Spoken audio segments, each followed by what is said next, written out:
it like passes through my body in the dream. And as soon as it like touches my body and passes through me, my entire body just feels like electric and tingly and like, yeah, I don't know. I really like it. Welcome to Look Up with Kris and my beautiful wife, Kristina. We decided to start this channel mostly out of, we just kind of took a deep dive right into spirituality in the last like month and a half.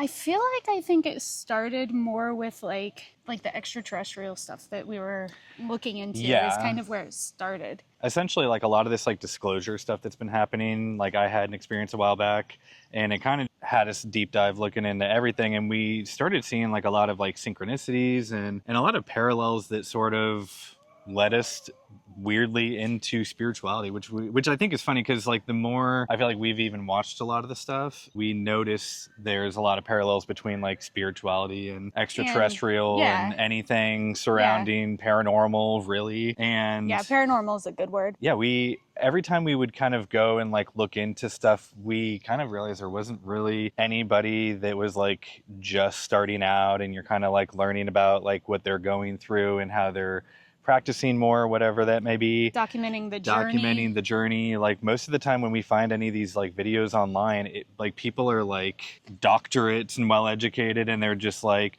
sometimes they're speaking about stuff that we just don't even have a clue. It's like going over our heads, but we're learning about it. Or even if it's like YouTubers who are interested in it, but they're not talking as much about like their journey as much as like interviewing people who know a lot of information. So like we're learning a lot of stuff, but not really seeing a lot of like the baseline, like, you know, starting out, getting into that type of mindset. So yeah. So for me, like growing up, like I was never really super religious per se, but like occasionally I'd go to like church with my grandparents on like holidays and stuff like that. And about like age 16, I did start going to a Christian church like a lot. I mean, I was going 2 to 3 times a week, you know, with my sister, and I did it for about 2 years, like pretty heavily involved in every aspect, like with youth groups and stuff. And once I hit 18, I kind of just started having a lot of questions. Like I thought in general in my head, I'm like, the universe is too big to like not have other life. Like what about like, you know, dinosaurs? Like there's just a lot of stuff that like the Bible that I had so many questions. So many questions. They didn't want to answer any of them. And well, I actually ended up moving, and that kind of like put the nail in the coffin for me, because I was like, well, I don't want to go find a new church, like, and plus anyways, I don't know if I believe any of this stuff. I believe in aliens. And now fast forward to now, you know, I lived my life pretty as much as unreligious as you could get. You know, I lived in Vegas for a couple of years, and I really like to drink a lot. And like now, once we kind of like hit all this, I really did just kind of have like a weird spiritual awakening. And I'd say right before, like you were already on the path of kind of chilling out with that. I mean, off and on, but. What about you though? How were you religious growing up? So I went to actually a Baptist school, like a private school, just for 2 years. It was like 1st and 2nd grade. We went to a Baptist school. The church that was, you know, connected to that school, we went every single Sunday, all holidays, everything like that. But so they taught obviously a lot of religion. It was like Christianity, but I feel like I just kind of learned it as like basically the same way you learn like math facts, or you learn, you know, anything that you're learning in school. It's just like, okay, these are facts, but like I didn't really question much of it, or, you know, learn reasons why behind anything. So it's just kind of, there's like some base knowledge. I'd go to church with my grandma whenever we visited her place on the weekends. I would say about 9 is when we moved we were living in Indianapolis, and we were very close to that church, very much in that like church family. And then we moved pretty far away, about an hour away, to a smaller town. And we didn't really start going to church when we got there. So the whole family fell out of it, unless we were going to like my grandma's house on the weekends or holidays, stuff like that. And I would say I didn't really think much about religion after that, except for I was a very anxious child. So whenever I was super anxious about something, I would use prayer. And, you know, I say it that way because I didn't understand really what I was doing. I would just, you know, pray like, God, please help me. Aces test? No, not even like with school. I mean, maybe, but like, you know, help me to not be anxious. Help me, you know, make sure nobody breaks in my room and attacks me. Like I was a very anxious kid. So I would use it in that way, just because I needed some sort of comfort. And that was the only type of reference I had to try to think like, okay, if there is something out here in this universe, please protect me. Cause like, I'm just a little baby. So then I would say probably like 14 or 15, which is funny, probably around the time like you were finding a little bit of religion is when I started to question, like, hey, like some of this doesn't make sense. I'm a very logical thinker. So, you know, I was coming, like, growing up more into the, like, scientifically, I don't really see how a lot of this makes sense. Logically, like, if I don't see something, I stayed open-minded to, like, thinking, okay, well, I'm not going to write off 100% that God doesn't exist, but I am going to say, maybe, I don't know.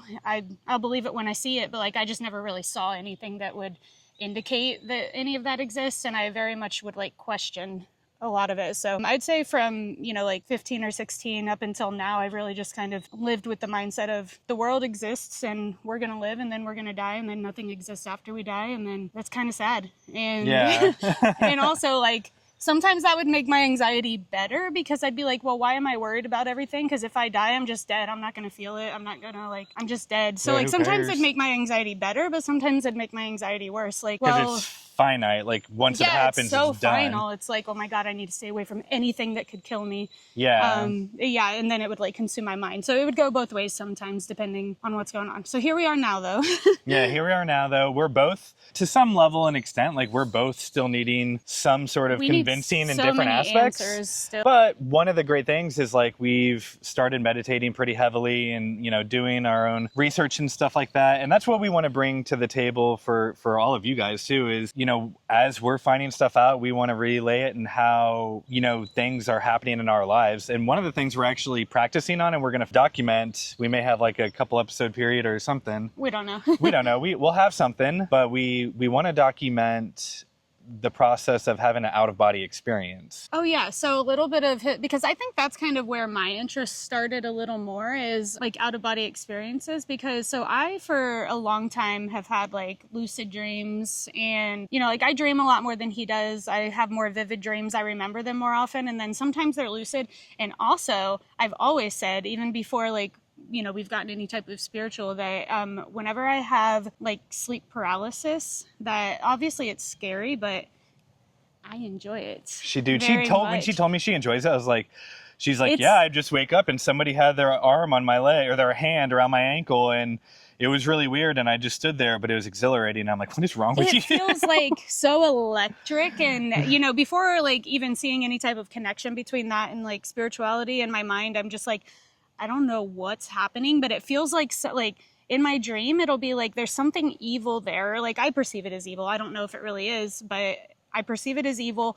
It, like, passes through my body in the dream, and as soon as it, like, touches my body and passes through me, my entire body just feels, like, electric and tingly, and, like you're getting hooked up to, like, a supercharger or something. Like, yeah, whoa. and you have to, like, try to, like, break out of it. Like, you're struggling to, like, open your eyes and break out of it, but, like, then you open your eyes and you still can't move, and, like, you're in your dark room. And sometimes I feel like there have been a couple times where I've kind of seen something still being there even when my eyes are open. Yeah, I don't know, I really like it.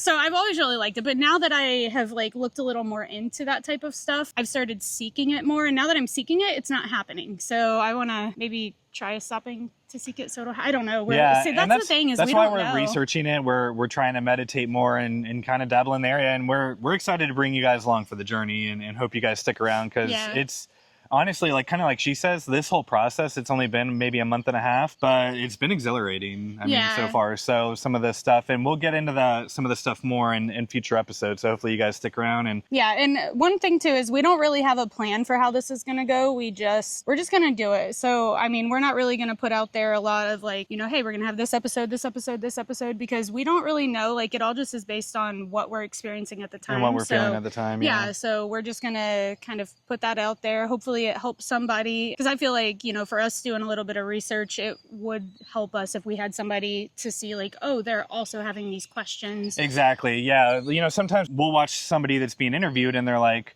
you know, they're like jumping in right off the bat. And, like, just for example, like, let's say like chakras, they're like, you know, look at your core chakra. And we're like, what that mean? You got to stop and pause and go look it up. And, you know, so we'll try to do a little more of, like, you know, explaining from the start. And yeah, we could say a lot of things that are wrong, because it really is just our experience, and we're not well versed in a lot of this stuff. Yeah. So, and yeah, he's had a lot more experience at this point than I have, just based on, like, how our life, you know, obligations are working out. So, you know, he may be well more versed in stuff, and, like, I may be literally just asking him, like, I don't know what you're talking about, dude. Can you slow down a little bit? She has these like vivid dreams, and she's got incredible dream recall, and I am like hit or miss when it comes to dreams. Like I can go 6 months without remembering a dream. As of recently starting to meditate more and stuff like that before bed, I have been dreaming more and like doing the dream journals and stuff like that, which I definitely recommend for sure. Well, we use ChatGPT, and like we'll just wake up and like we'll just journal all of our dreams into like one of the little chats or projects. And it's been keeping track and like finding similarities and also kind of doing like dream science that with you so you can kind of figure out hidden meanings and stuff like that. So yeah, that'll be our first tip on our first episode is use ChatGPT to dream journal. Yeah, it actually is so helpful. And I was never a believer in AI. I mean, I believed it existed, but I believed we don't need it. And, you know, maybe we don't need it, but life is short. And if it's something that's going to help us on this journey, then why not use it? Yeah. The government's got your info anyways. It doesn't matter. Exactly. If they want it, they have it. We're on our phones so much, for sure. So we'll see you guys here on the next one. And don't forget to like and subscribe.